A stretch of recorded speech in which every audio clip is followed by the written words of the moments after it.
Et salut tout le monde, bonjour, on se retrouve aujourd'hui pour une nouvelle vidéo. On se retrouve donc chez Richard Dijoux, il va nous expliquer donc comment hiverner ses Pantherophis guttatus. Donc Richard, bonjour.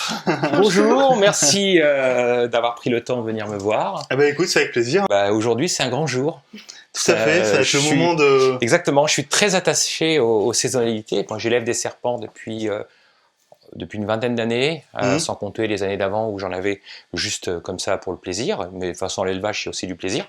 Et donc, je voulais vraiment produire des animaux à une époque de manière précise et en faisant le moins d'intervention possible au niveau des accouplements parce que ça peut être très très long. Et finalement, la meilleure façon, c'est de respecter le rythme naturel. Donc, ce que je vous propose, c'est de vous expliquer un petit peu comment je fais et ce qui, moi, me semble utile pour réussir un hivernage. On vous parle de tout ça après générique.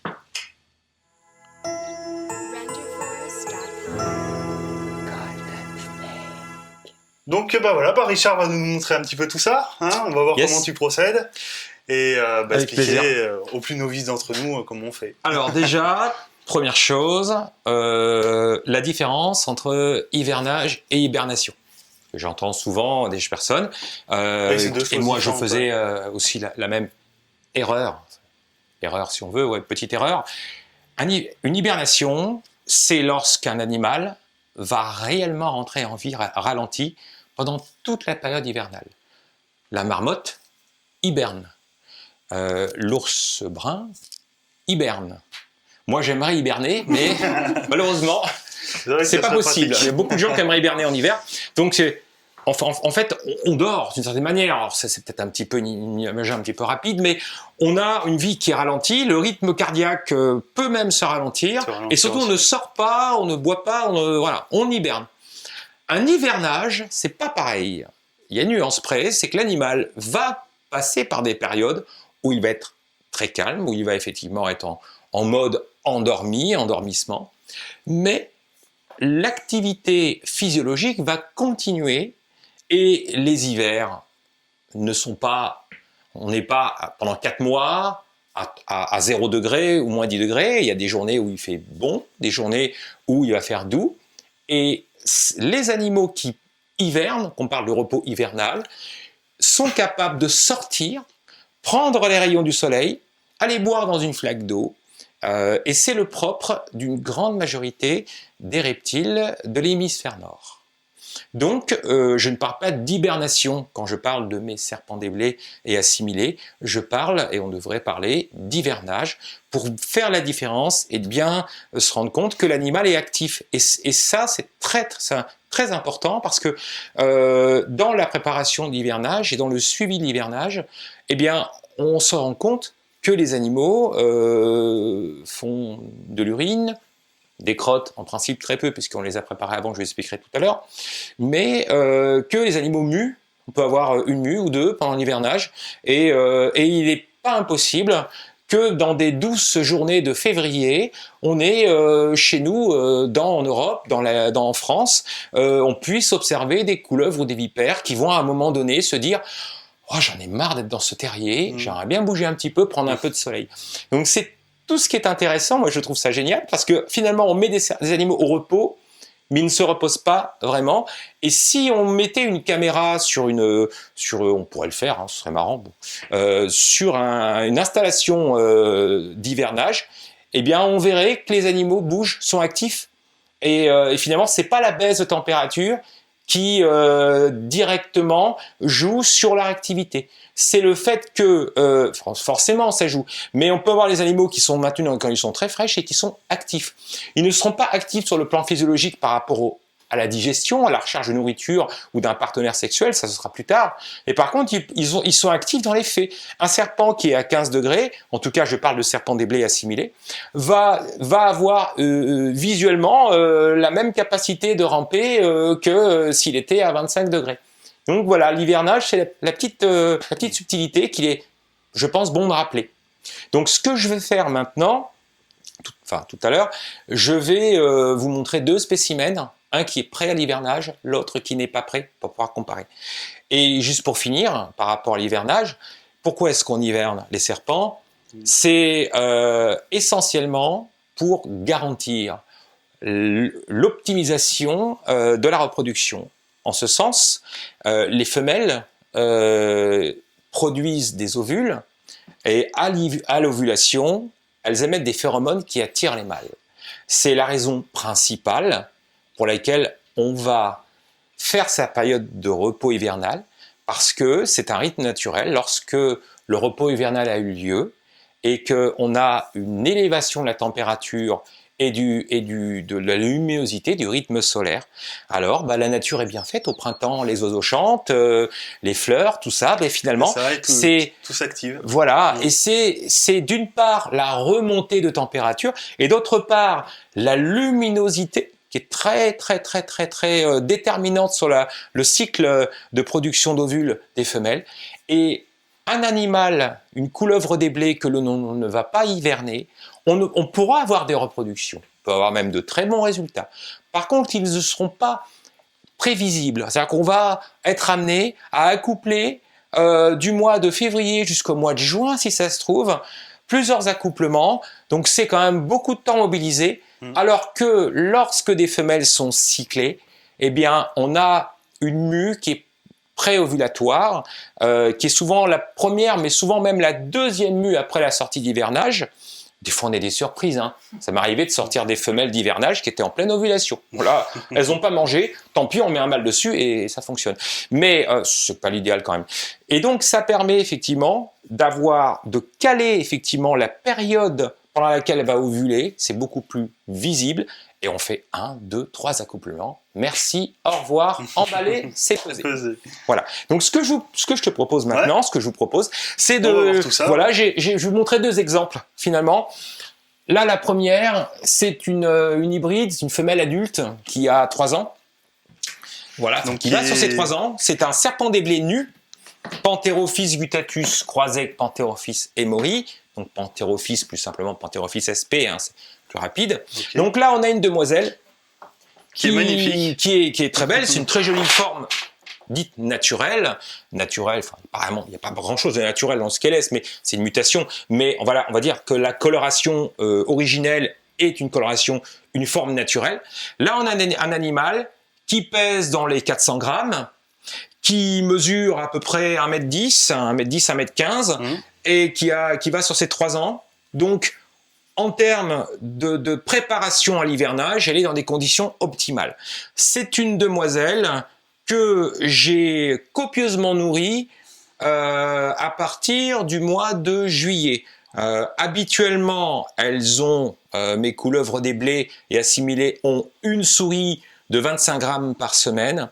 À partir de juillet, on va dire plutôt fin juillet, je suis passé à 2 souris par repas. Alors évidemment, le but, c'est effectivement de les faire grossir un petit peu pour qu'elles puissent passer un hivernage tout à fait dans de bonnes conditions. Et c'est surtout, et c'est là il y a aussi une subtilité, c'est que quand les animaux sont en période d'hivernage avec une température réduite, ils ne perdent pas de poids, ce qui est logique, puisqu'ils se dépensent beaucoup moins.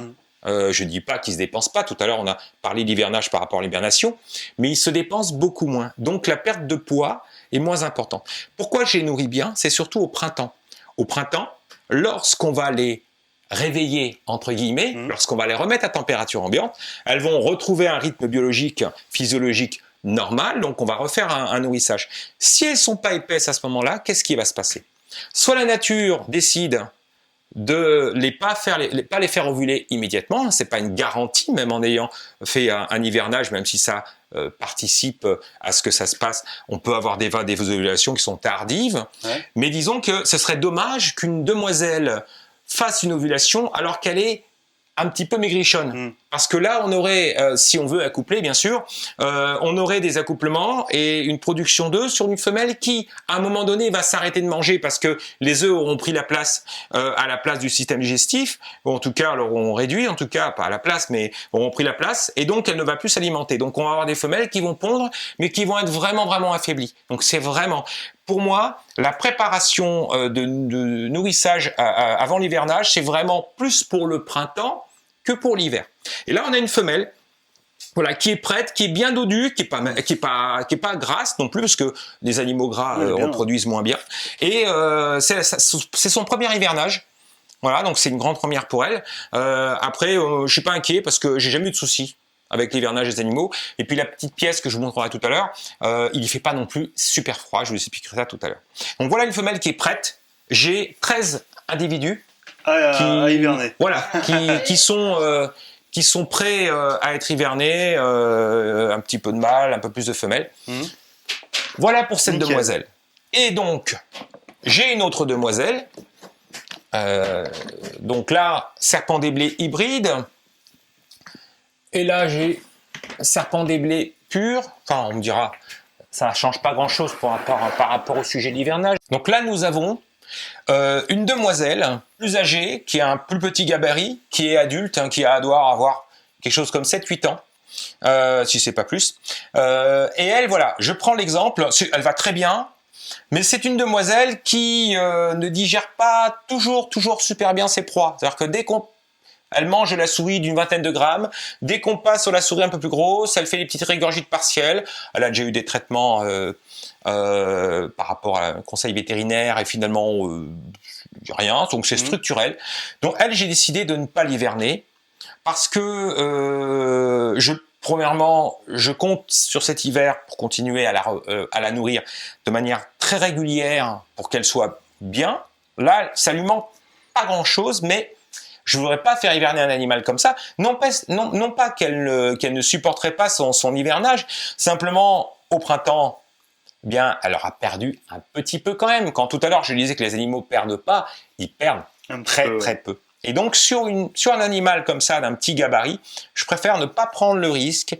Et je n'ai pas vraiment prévu de la reproduire l'année prochaine. J'ai fait vraiment ce que je voulais avec elle cette année, mais on ne sait jamais, si d'ici là, il y a une petite idée de repro qui me revient, ben, je préfère à la rigueur avoir une ovulation qui sera moins fiable, c'est pas grave, il n'y a pas d'urgence, et surtout que cette demoiselle ait pu avoir des repas réguliers tout l'hiver. Voilà la différence, voilà ce que je voulais vous montrer. Ce que je vous propose maintenant, si tu le veux bien, c'est on va se retrouver devant ma petite pièce. Pas de souci, où on va descendre les reptiles. On va descendre les reptiles et je vais pouvoir vous expliquer. Vous allez y voir, c'est assez simple. Et je vais pouvoir vous donner encore quelques autres petites explications. Donc on se retrouve tout de suite. À tout de suite. A few minutes later. Eh bien voilà. Donc nous voici dans ma petite pièce que j'aime beaucoup. Quand on a acheté cette maison, il y a une quinzaine d'années, j'avais pour projet de reproduire des serpents. Alors, je n'étais pas encore dans l'idée d'être à mon compte, mais ça m'intéressait d'avoir les conditions nécessaires et utiles pour la reproduction des couleuvres. Et là, le problème s'est posé par rapport à l'hivernage, et j'ai demandé à mon épouse comment j'allais faire, etc. Je me posais des questions, puis elle a eu la gentillesse ou l'inconscience de me dire « Mais le petit placard qui est en bas, si tu veux, tu peux t'en servir pour l'hivernage. » Et qu'est-ce qu'elle a pas dit là? Et pendant des années, ça a été, en tout cas quand mon élevage était là au début, à titre professionnel, il y a quelques années, avant de déménager, il était ici. Et j'ai hiverné dans ce petit placard, j'ai hiverné jusqu'à 120 reproducteurs. Donc, il faisait très froid dans ce placard. C'était des températures, l'hiver, qui faisaient 8 degrés. Alors, un serpent des blés originaire d'Amérique du Nord, ils viennent d'Amérique du Nord, ils peuvent vivre quasiment 0 degré. Mais c'est très compliqué psychologiquement d'accepter que ces petites bêtes à soie, on les descende aussi bas. Donc j'ai isolé très simplement, étant un très mauvais bricoleur, j'ai mis des plaques de polystyrène et de 8 degrés, je suis passé à 12 degrés. Alors 12 degrés, c'est frais. Alors maintenant, il ne fait pas 12 degrés dans cette pièce parce qu'on a un chat qui a sa petite litière. Donc la porte n'est jamais fermée. Donc on a en moyenne 15, 16, 17 degrés, parfois 14 degrés quand il fait très froid. Et finalement, c'est parfait pour l'hivernage. Les animaux que nous avons descendus, les 13 animaux, vont passer 3 mois ici, dans une relative pénombre, aux températures que je vous ai dites. Petite précision par rapport à leurs conditions d'hivernage. Moi, j'élève en box parce que ça a plein d'avantages et ça permet vraiment de faire un suivi des animaux qui est optimal. Maintenant, on pourrait hiberner en terrarium aussi ou élever en terrarium, pourquoi pas. Pour les serpents des blés, pour l'instant, c'est pas ma façon de faire. Je vous montre un box que j'ai préparé. Donc, dans ce box-là, un box de maintien en captivité et de reproduction d'un serpent adulte, une couleuvre américaine adulte. Voilà. Dans ce box-là, le fond est en copeaux de bois, copeaux de pin, tout simplement.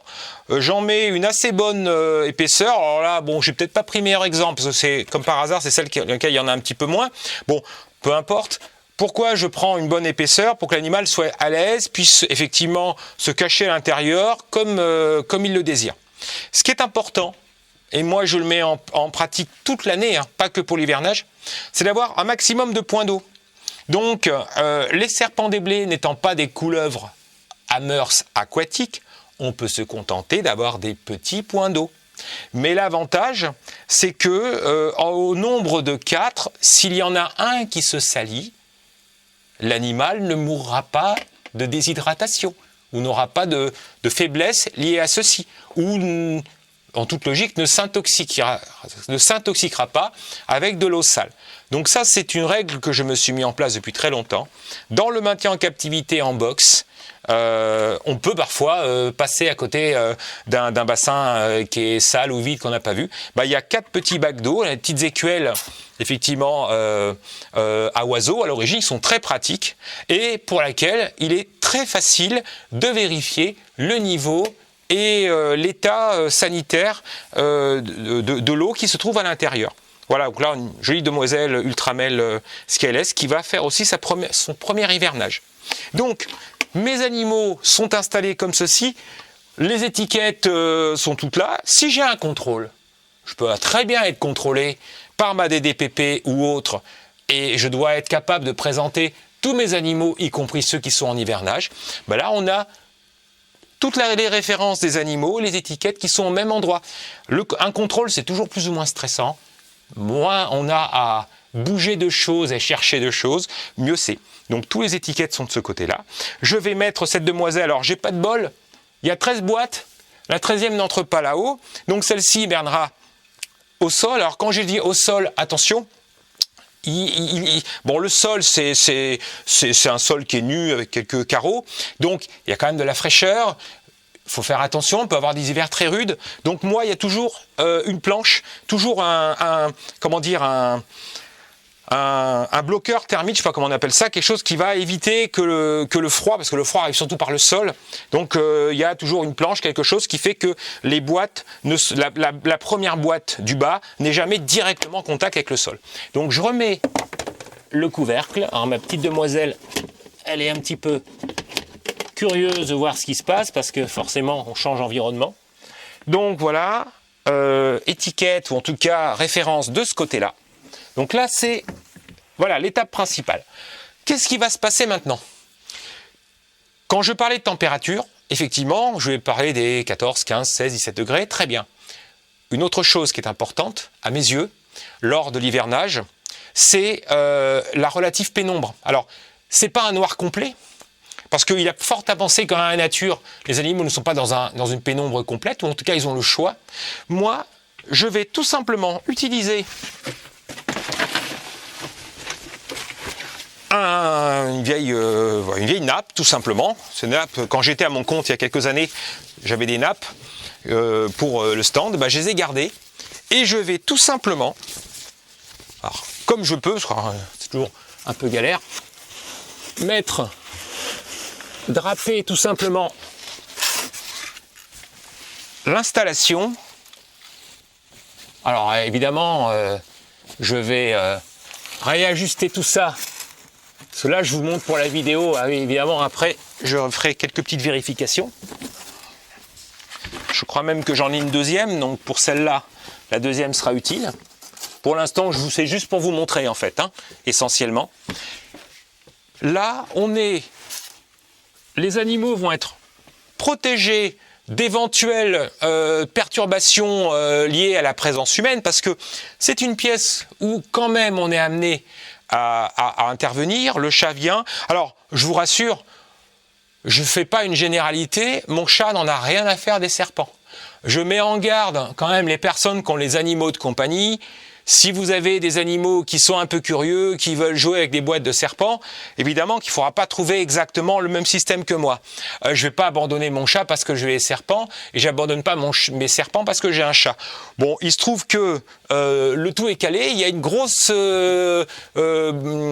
comment dire, il y a un gros truc de carrelage qui est calé par-dessus, donc ça ne bouge pas. Là, ça va être pareil. Une fois que j'aurai réajusté l'autre morceau de nappe, là... voilà, la plaque de carrelage qui sera là, qui permet à ce que ça ne bouge pas, parce que si on a le chat qui vient et qui a envie de bouger une boîte, elle ne pourra jamais la bouger.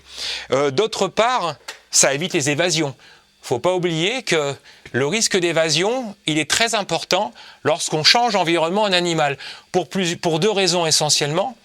La première raison, c'est que l'animal n'est plus dans son environnement naturel, donc il peut avoir un petit moment de flottement où il va chercher effectivement vraiment à partir plus que d'habitude. Hein. Et puis deuxièmement, moi, mon installation, elle est au top. Là-haut, elle est au top.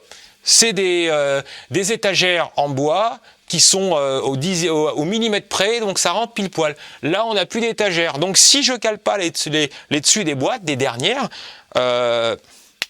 Taillot. Voilà, donc on évite quoi. On évite, c'est toujours désagréable. Voilà. Et puis, mon épouse ayant peur des serpents, je tiens à la paix dans mon ménage. Voilà.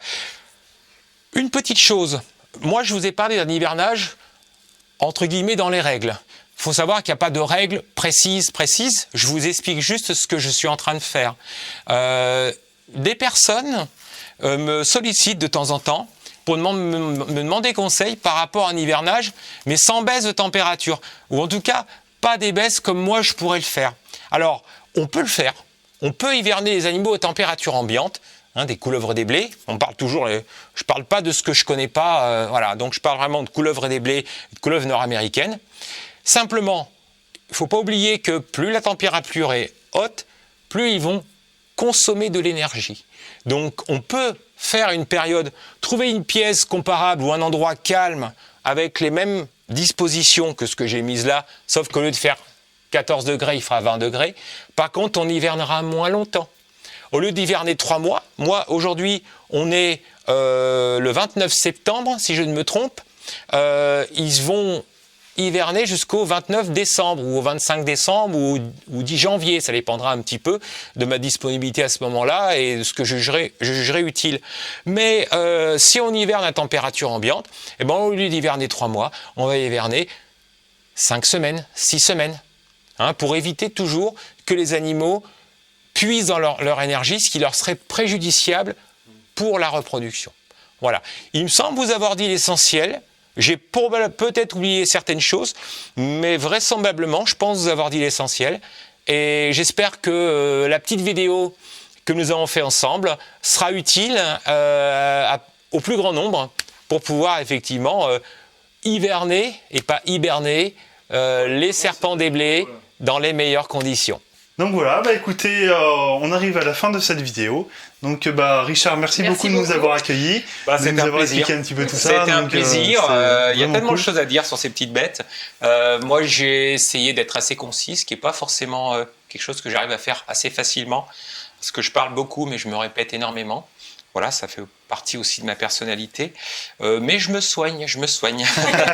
Voilà, juste pour finir, j'espère que les petites choses, les petits éléments que j'ai abordés avec vous pour cette vidéo sur l'hivernage vous seront utiles, sachant que je ne suis pas parole d'évangile et que ce que je vous ai dit, c'est essentiellement basé sur mes quelques années d'expérience. N'hésitez pas à vous rapprocher d'autres personnes qui reproduisent des animaux pour avoir des informations qui seront probablement complémentaires, voire différentes de celles que je vous ai données. Voilà. Pour finir, je voulais vous présenter Nagin. Voilà, je donne des petits noms à mes serpents, j'adore ça. Eux s'en fichent un peu, et moi j'aime bien. Nagin, c'est un serpent ratier asiatique qu'on appelle beauté bleue du Vietnam, parce qu'on la trouve essentiellement au Vietnam. C'est une couleuvre qui peut monter jusqu'à 3 mètres, qui est réputée avoir un caractère belliqueux, la preuve. En tout cas, ils savent se défendre. Voilà, ce sont des couleuvres très intéressantes. Et le petit rapprochement par rapport à la vidéo qu'on a faite aujourd'hui, elle est simplement pour vous dire qu'on peut hiverner certaines couleuvres qui ne sont pas d'hémisphère nord dans des conditions comparables à celles que nous avons décrites lors de cette vidéo. Et il m'est arrivé d'hiverner avec succès plusieurs années de suite, mais notamment les parents de ceux-là, que je n'ai plus maintenant, hein, mais on peut hiverner les animaux qui sont d'originaire d'Asie ou autres, dans des conditions assez fraîches. Pourquoi? Parce que il ne fait pas froid que dans le nord de l'Europe ou que dans le nord des États-Unis. Il peut faire très froid dans certaines montagnes dites tropicales, et on peut avoir des températures de 10-12 degrés sans problème. Donc ces animaux-là sont capables de supporter les températures fraîches. Moi, je suis d'origine réunionnaise. Alors à la Réunion, on dit les cocotiers, les bananiers. Oui, il y en a autour de l'île. Quand vous allez dans l'intérieur de l'île, vous avez des paysages normands, vous avez des paysages des Vosges, et vous avez, on peut mourir de froid à l'île de la Réunion. Vous voyez, donc à certaines périodes de l'année en tout cas. Donc on peut hiverner d'autres espèces dans des conditions comparables. Voilà. Dans tous les cas, il faut vraiment se renseigner à l'avance, et c'est les personnes qui vendent ou donnent les animaux qui ont la responsabilité de donner un maximum d'informations. Donc merci beaucoup, à bientôt. N'hésitez pas, donc si vous n'êtes pas abonné, à vous abonner à la chaîne, de liker la vidéo, de partager et de commenter. N'hésitez pas. Donc on vous dit à bientôt pour une nouvelle vidéo. Ciao tout le monde.